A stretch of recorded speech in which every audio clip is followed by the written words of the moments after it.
नमस्कार सम्पूर्ण हाम्रो घर परिवारलाई। आज चाहिँ म 83 सालको बजेट भन्न गइरहेको छु। सबैले सुनेर बस्नु होला, बीचमा नाथे भन्दै हिँडेर नजानु। धन्यवाद। म अब बजेट भाषण सुनाउन गइरहेको छु। जम्मा आम्दानी तथा खर्चतर्फ 10 लाखको छ बजेट।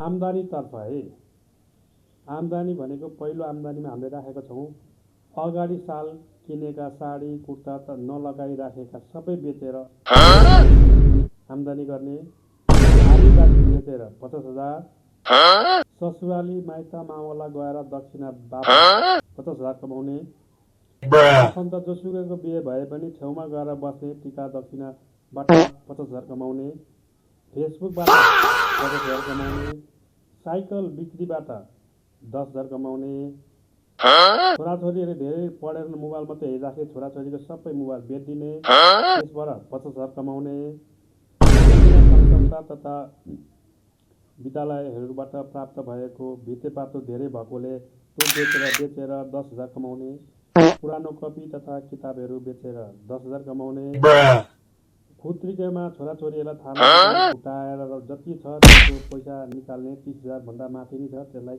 हामीले 30,000 राखेका छौँ। 30,000 पैसा गर्ने, यसरी खर्च जुटाउने र जति हामीहरूको बजेट छ त्यसमा नपुगेको पैसा विदेशमा रहनुभएका आफन्तहरूबाट लिने, सापट लिने तर नतिर्ने, अनुदान कन्भर्ट हुने खालको पैसा लिने।